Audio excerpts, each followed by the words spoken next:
राधे, जय श्री कृष्ण, हर हर महादेव। क्लास में आप सभी को स्वागत है। अगर आप चैनल पर नए आए हैं तो चैनल को सब्सक्राइब कीजिए। चलते हैं अपनी क्लास की ओर। आज की क्लास में हम पढ़ेंगे सहकारी समितियों से संबंधित अनुच्छेद। आर्टिकल 243 के जेड एच से ये प्रारंभ होता है। इसमें क्या दिया है? एच में दी गई है परिभाषाएं। 243 जेड आई में सहकारी समिति का सम्मेलन दिया है। आर्टिकल नंबर 243 जेड आई में।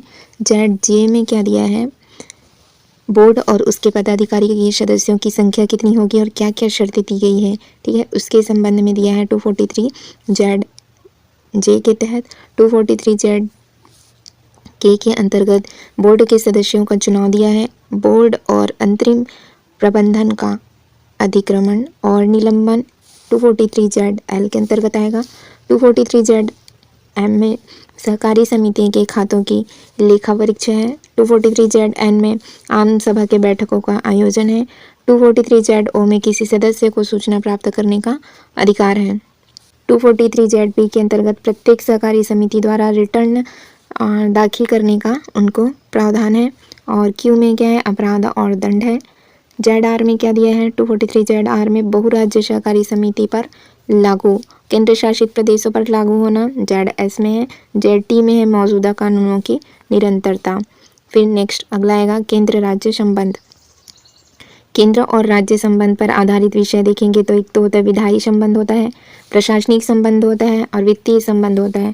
आर्टिकल नंबर 245 से 255 तक, ठीक है, 245 से 255 तक में विधायी संबंध है। प्रशासनिक संबंध 256-55 पे समाप्त होगा। 256 से 63 है ये। फिर 68 से 93 तक का है। 293 तक के आर्टिकल में वित्तीय संबंध है। सबसे पहले देखेंगे विधायी संबंध किस भाग में है? भाग 11 में दिया है। अनुच्छेद पूछा जाएगा 245 से 255 तक।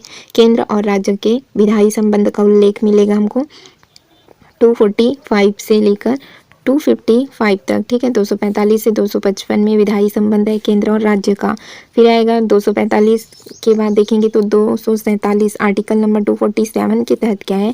संसद को यह अधिकार होगा कि संघ सूची के विषय में संबंधित विधि के संदर्भ में अधिक अच्छे प्रावधान के लिए अतिरिक्त न्यायालयों की स्थापना करेगी। कौन करेगी? इसको संसद करेगी। आर्टिकल नंबर 247 के तहत अवशिष्ट विधायी शक्तियां संघीय संसद को दी जाएगी। किस आर्टिकल के तहत? आर्टिकल नंबर 248 के तहत। राष्ट्रीय हित और राज्य के किसी मामले के संबंध में कानून बनाने की शक्ति भी किसके पास होगी? तो ये भी संसद के पास होगी। किस आर्टिकल के तहत होगी? 249 के तहत होगी, ठीक है। 249 के तहत संसद जो है राज्य सूची के मामले में कानून बना सकती है, ठीक है। ये शक्ति संसद के पास है।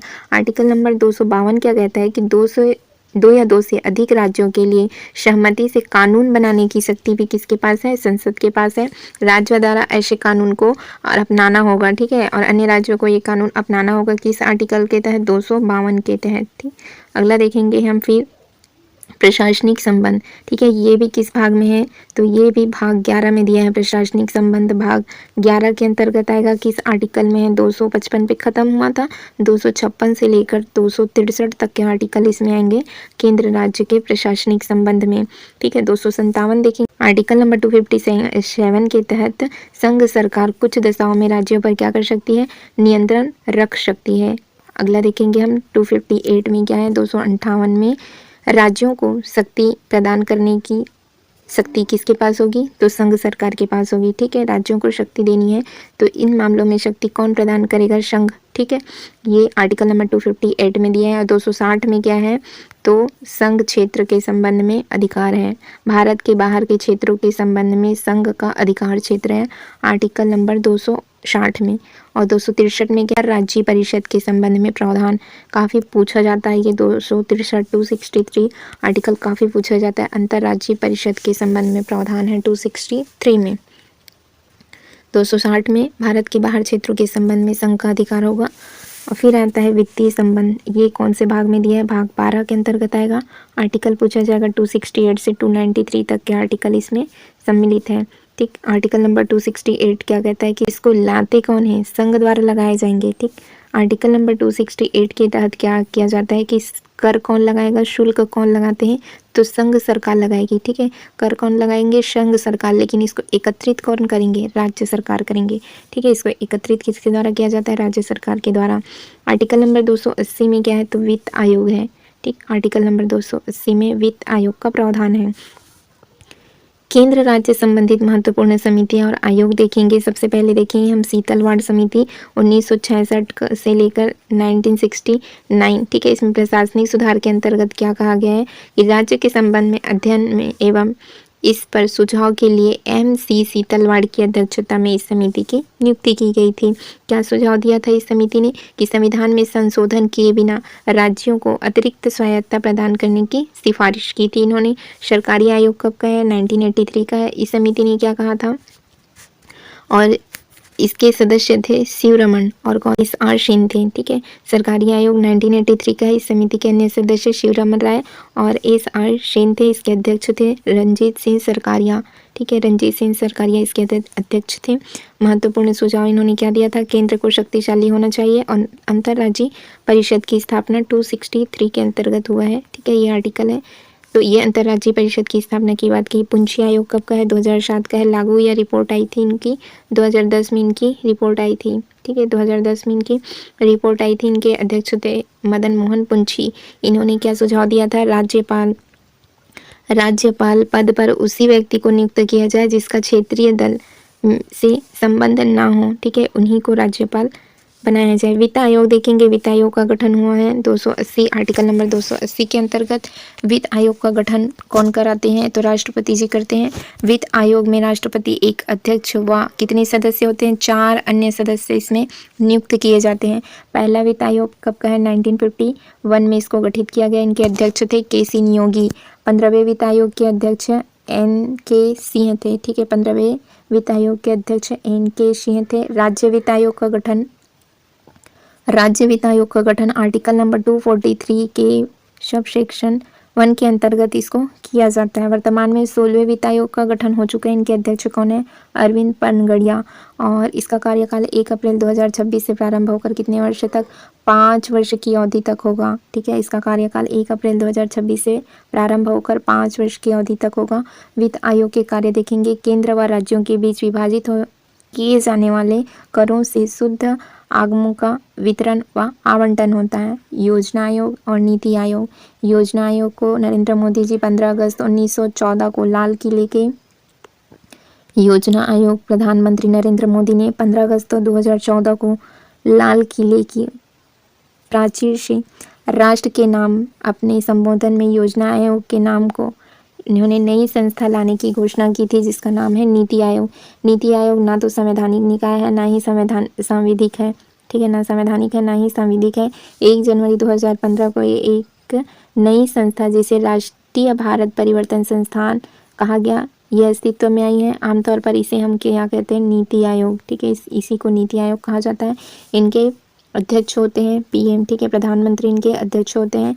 यह आयोग केंद्र सरकार के साथ साथ राज्य सरकार के लिए भी नीतियों का निर्माण करती है। यह योजना के निर्माण में सरकार को क्या करती है? सलाह देती है। नीति आयोग सरकार के थिंक टैंक के रूप में कार्य करता है। नीति आयोग के प्रथम सचिव थे सिंधु श्री खुल्लर थे।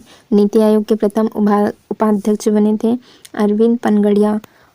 फिर देखेंगे यहाँ पर संघवाद का बढ़ाना, यहाँ देखेंगे, और अनुवीक्षक और मूल्यांकन और संसाधन केंद्र और ज्ञान केंद्र के रूप में कार्य करेगा और नीति कार्यक्रमों की रूपरेखा तैयार करना, ये नीति आयोग के कार्य हैं।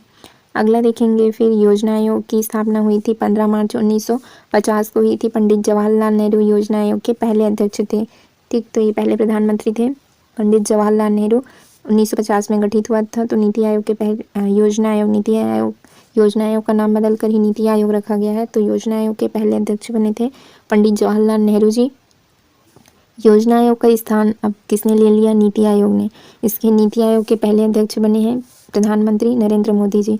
योजना आयोग के प्रथम उपाध्यक्ष बने हैं गुलजारी लाल नंदा।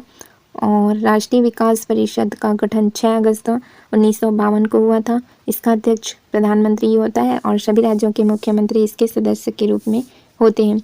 राष्ट्रीय विकास परिषद का मुख्य कार्य केंद्र व राज्य सरकार नीति आयोग के बीच में इस तरह से तो एक सेतु के रूप में कार्य करना होता है। भारत की संचित निधि भारत सरकार को प्राप्त सभी राजस्व जैसे कि आयकर है, सीमा शुल्क है, निगम कर है, ट्रेजरी बिल है, ये सभी जारी करने के लिए लिया गया ऋण है। ये बाह्य एवं आंतरिक ऋण दिए गए ऋण की अदायगी से प्राप्त राशि होती है ना। भारत की संचित निधि इसे ही कहा जाता है। ठीक, भारत की संचित निधि किसे कहेंगे? जो भारत सरकार को प्राप्त होती है, कहाँ से? राजस्व से। वो कैसे प्राप्त होती है? आयकर से, सीमा शुल्क से, निगम कर से, ट्रेजरी बिल आदि को जारी करके इस ऋण को आंतरिक एवं बाह्य रूप से एकत्रित किया जाता है या प्राप्त किया जाता है, जिसको हम क्या कहते हैं? संचित निधि कहते हैं। इससे भारत के जो राष्ट्रपति हैं, उपराष्ट्रपति है, लोकसभा अध्यक्ष है, सर्वोच्च न्यायालय के न्यायाधीश, इनका वेतन कहाँ से होता है? भारत की संचित निधि से। इनमें से धन विनियोग विधेयक के द्वारा इसको निकाला जाता है।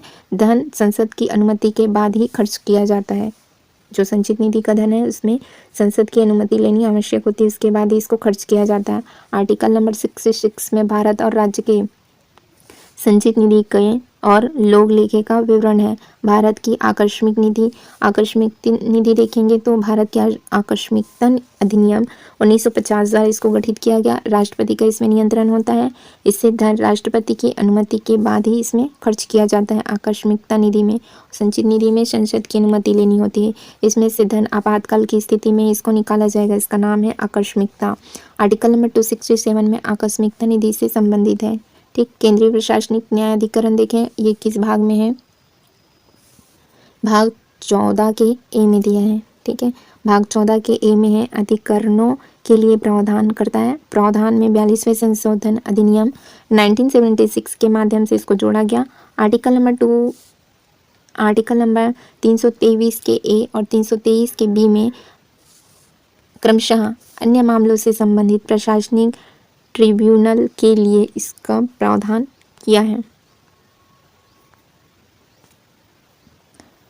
1985 में संसद द्वारा अधिनियमित प्रशासनिक न्यायाधिकरण अधिनियम कर सरकार को एक केंद्रीय प्रशासनिक न्यायाधिकरण और राज्य प्रशासनिक न्यायाधिकरण स्थापित करने के लिए इसको अधिकृत करता है। केंद्रीय प्रशासनिक अधिकरणों की प्रधान पीठ नई दिल्ली में स्थित है। आर्टिकल नंबर 323 के ए में प्रशासनिक न्यायाधिकरण है। आर्टिकल नंबर 323 के बी में न्याय मामलों के लिए ट्रिब्यूनल है। फिर आएगा निर्वाचन आयोग, ये हम कल की क्लास में करेंगे। आज की क्लास यहीं तक के लिए रखते हैं। Thank you friends, thank you all.